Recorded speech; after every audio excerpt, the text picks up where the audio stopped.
Penses-tu qu'elle t'a déjà oublié? Qu'a-t-il bien pu se passer, qu'elle a tourné la page et que tout ce que vous avez partagé est resté archivé, au point que si jamais elle t'a aimé, cela lui semble maintenant sans importance? Souviens-toi, toute douleur ne fait pas de bruit et toute absence ne signifie pas indifférence. Il y a des femmes qui ne versent pas une larme devant toi, mais qui s'effondrent quand elles sont seules. Des femmes qui bloquent ton numéro et pourtant tapent ton nom en cachette. Des femmes qui assurent aller merveilleusement bien, même si chaque photo parfaite, chaque silence prolongé et chaque « je vais super bien » exagéré n'est qu'un rideau pour cacher ce qu'elles n'ont pas encore fini d'assimiler. Quand une femme souffre en silence, elle ne le crie pas, elle ne le publie pas et elle ne te l'envoie pas par message. Elle le laisse seulement entrevoir. Si tu sais lire entre les lignes. Bienvenue dans la vidéo la plus importante que tu verras aujourd'hui. Dans celle-ci, je vais te révéler 7 signaux silencieux qui trahissent le fait que ça lui fait encore mal de te perdre, même si sa fierté ne la laisse pas l'admettre ou que tu n'es plus là pour l'écouter. Son corps, son énergie et ses petits gestes disent tout. Si tu es prêt à connaître ces leçons et à réussir à ce qu'elles reviennent, écris dans les commentaires les mots « Je vais réussir » pour savoir qui est réellement engagé dans ce processus. Maintenant, commençons. Les 7 signaux silencieux qui indiquent qu'il lui fait encore mal de te perdre numéro 1. Elle montre qu'elle va mieux que jamais, de manière exagérée. Soudain, son feed éclate de sourires impeccables, de nouvelles tenues, de phrases d'affirmation de soi. Rien n'arrive par hasard, je suis ma priorité ou célibataire et heureuse. Et un agenda social qui n'a rien à envier à celui d'un influenceur. Elle sort avec des amis, identifie des lieux et semble crier au monde qu'elle t'a oublié. Mais quelque chose cloche. Il y a une vibration forcée dans chaque selfie, comme si ce large sourire était un écho de quelque chose qui n'a pas encore fini de guérir. Quand une femme souffre à l'intérieur, elle ne s'enferme pas toujours pour pleurer. Parfois, elle se pare de victoire et cherche à ce que tout le monde, surtout toi, achète l'idée qu'elle va mieux que jamais. Chaque post, chaque histoire, chaque indirecte lumineuse a un destinataire implicite. Toi. Elle a besoin que tu vois à quel point elle paraît radieuse sans ta compagnie, parce que l'absence lui brûle encore, et elle n'a pas d'autre moyen de te le dire. Celui qui est en véritable paix ne l'exhibe pas. Celui qui a guéri n'a pas besoin de haut-parleurs. Mais celle qui est toujours brisée a l'habitude de monter le spectacle de la joie parfaite pour convaincre le spectateur et, au passage, essayer de se convaincre elle-même. Ce n'est pas de la méchanceté, c'est de la défense. C'est sa façon de mettre de la distance entre la douleur et ce qu'elle ne sait pas encore comment traiter. Si tu comprends cette dynamique, tu n'as pas à répondre par ton propre défilé de « moi aussi je vais super bien ». Il suffit de rester centré. Le silence de celui qui est réellement en paix résonne plus que n'importe quelle photo retouchée et finit par dire ce que les histoires avec filtre ne parviennent pas à cacher. Numéro 2. Elle parle de toi avec tout le monde, mais pas avec toi. Quand une femme a clos le chapitre, ton nom est archivé dans un silence définitif. Elle ne le mentionne pas, elle n'en a pas besoin. Tu es un souvenir passé. Point final. Mais si ça la pique encore, si quelque chose à l'intérieur ne cicatrise toujours pas, ton nom lui échappe. Pas dans un message direct, mais par l'intermédiaire de tiers. Soudain, un ami en commun te dit qu'elle a demandé « Comment tu vas ?»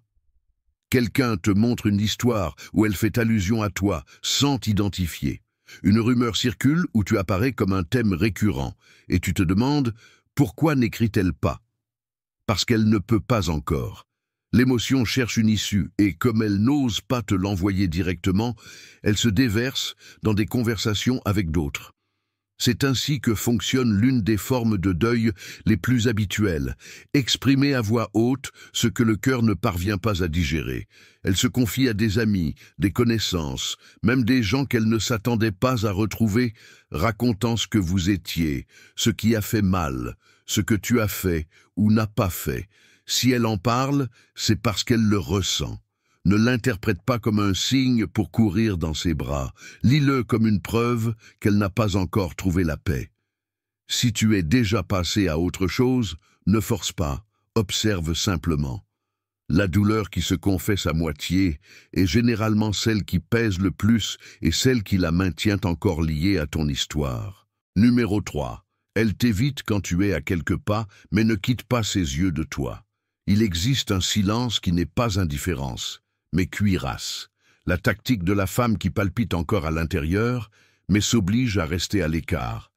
Elle ne t'écrit pas, elle ne fait pas le premier pas. Cependant, dès que vous partagez le même espace, sa présence devient palpable. Elle feint de regarder ailleurs, parle à n'importe qui sauf toi, même si tu notes ce léger mouvement de tête quand elle croit que tu ne la vois pas. Elle t'analyse, recueille chaque information qu'elle repassera plus tard comme un film privé. Comment étais-tu habillé? Avec qui es-tu arrivé? Riais-tu trop? Semblais-tu l'avoir oublié? Tout est stocké dans sa mémoire, même si elle jure qu'elle s'en fiche maintenant. Pourquoi le fait-elle? Parce que s'approcher impliquerait de revivre ce qui fait mal. Sa fierté lui souffle que ça ne vaut pas le coup, sa raison prétend la protéger. Mais l'émotion est toujours ancrée, alors elle érige la distance comme un mur pour ne pas craquer. C'est là que beaucoup d'hommes se trompent. Ils interprètent l'évitement comme un désintérêt absolu. Pas toujours. Parfois, la douleur silencieuse exige des mètres de sécurité pour ne pas se briser. Si tu restes centré, sans la provoquer ni fuir avec mépris, ce calme qui est le tien résonne en elle. Ça lui rappelle tout ce qu'elle n'a pas fini de lâcher. Alors, quand tu remarques qu'elle t'esquive, mais ne cesse pas de t'observer, ne la poursuis pas, ne l'acculez pas, ne renvoie pas non plus le vide avec dédain, maintiens ta présence sereine. Cette simple fermeté parle plus fort que toute tentative de forcer une conversation. Dans ta tranquillité, elle perçoit le miroir de ce qu'elle n'arrive toujours pas à apaiser. Numéro 4. Elle se contredit, réagit de manière excessive ou se fâche sans raison. Une femme qui est réellement en paix répond avec logique, reste stable et son énergie coule sans à-coups. Celle qui saigne encore à l'intérieur, en revanche, laisse les émotions s'échapper par les fissures. D'abord elle bloque, après elle débloque. Elle t'écrit au milieu de la nuit et le regrette au matin. Disparaît une semaine et revient avec un commentaire chargé d'ironie. Publie une pique empoisonnée, te supprime de ses réseaux et quelques jours plus tard réapparaît comme si de rien n'était. Toi, de l'extérieur, tu restes à te gratter la tête. Que veut-elle? Pourquoi change-t-elle autant? L'explication est plus simple qu'il n'y paraît. Elle veut ne pas sentir, mais elle sent. Elle voudrait que tu ne t'en soucies pas, mais a besoin de vérifier que tu es toujours là. Désirerait montrer de la solidité, mais chaque émotion non traitée se déverse sous forme d'impulsions contradictoires. Beaucoup d'hommes étiquettent cela comme de la folie, quand en réalité c'est un deuil mal digéré. Elle est vulnérable et, en ne pouvant pas l'admettre, réagit de manière qui semble exagérée ou hors de proportion. Dans ce va-et-vient, elle te transforme en cible, non pas parce que tu le mérites, mais parce que tu occupes toujours une place en elle. Comment réponds-tu? En n'entrant pas dans le même jeu. Pas avec sarcasme, ni avec cette ironie qui ne fait qu'ajouter de l'huile sur le feu. Reconnais ce qu'il y a derrière, une douleur qui ne sait pas s'exprimer. Reste sur ton axe, observe sans dédain, sans moquerie, sans tomber dans la boue. Quand tu choisis la sérénité et ne te laisses pas entraîner par la marée, tu deviens, paradoxalement, le point de calme que sa mémoire associe encore à un refuge. Si tu es toujours ici et que la vidéo te semble intéressante, s'il te plaît, mets un j'aime. Numéro 5, elle met du contenu sur ses réseaux conçus pour que tu le vois. Elle ne t'écrit pas, maintient le discours selon lequel elle a tourné la page et peut même t'avoir bloqué, mais seulement dans certains coins. Soudain, son profil s'anime.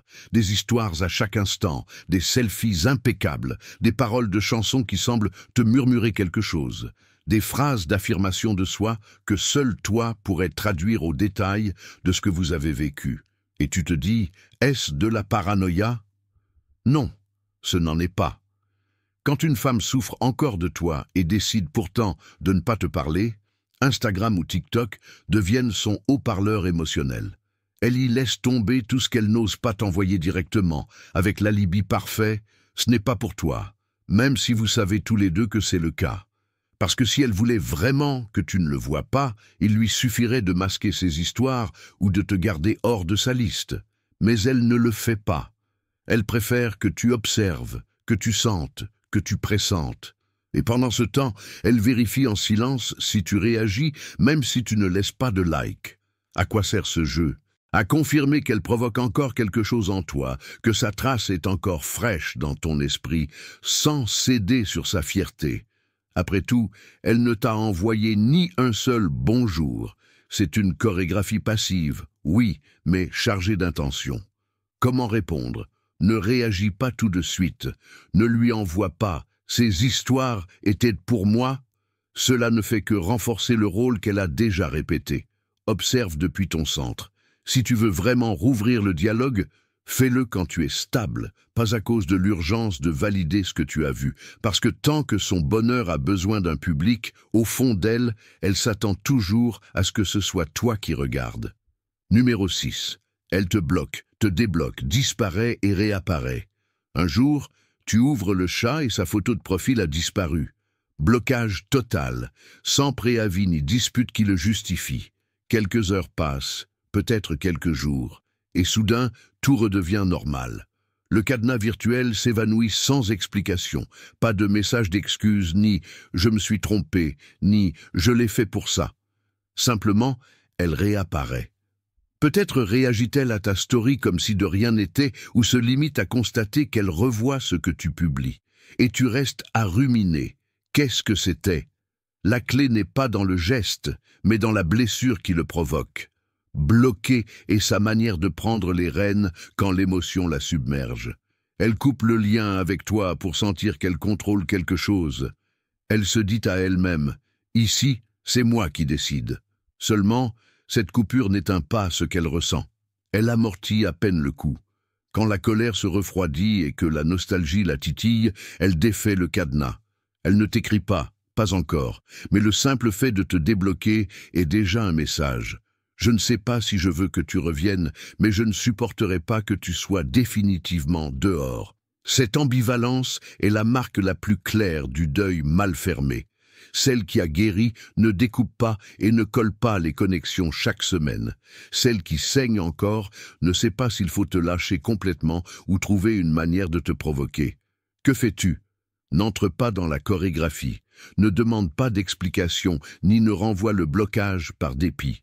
Interprète, elle est désordonnée à l'intérieur. Si tu restes ferme, sans dramatiser, sans naviguer entre les extrêmes, tu représentes le pôle de stabilité que, au milieu de sa marée agitée, elle désire encore. Laisse sa marée monter et descendre pendant que tu restes sur la terre ferme. À long terme, ce calme qui est le tien parle plus fort que n'importe quel contrepoint impulsif. Numéro 7. Elle ne te cherche pas, mais ne laisse personne d'autre occuper ta place. Pas d'appel, ni de message, ni un « comment ça va » à des heures indues. De l'extérieur, il semble qu'elle t'ait archivé sans effort, qu'elle partage déjà son temps avec un autre, que son histoire a avancé. Cependant, chaque fois que quelqu'un essaie de l'approcher, il bute sur un mur invisible. Ce n'est pas un manque de prétendants, ni une pénurie de plans. C'est qu'aucun ne parvient à allumer en elle ce que tu as allumé. Elle veut avancer, se sentir libre, essayer quelque chose de nouveau. Elle va à un rendez-vous et tout lui semble fade. Ouvre un chat et les réponses restent à moitié écrites. Reçoit des compliments et remarque que sa peau ne frémit pas. Sans le vouloir, elle compare. Sans s'en rendre compte, elle te recrée. Et dans cette comparaison constante, elle découvre un vide que personne ne comble. Tu ne le perçois pas parce qu'elle ne le crie pas. Elle ne met pas de story dramatique ni ne publie d'indirect. Elle le vit à l'intérieur, dans le silence des nuits qui se terminent sans connexion réelle, dans des conversations qui résonnent à peine comme un écho de ce qu'elle a eu avec toi, dans des sourires qui se dessinent mais ne lui arrivent pas au cœur. Quand une femme proclame avoir tout surmonté, mais ne permet toujours pas à un autre de franchir la ligne, ce n'est pas de l'oubli, c'est un mensonge interne. Son esprit s'obstine à tourner la page et son émotion s'accroche encore à la tienne.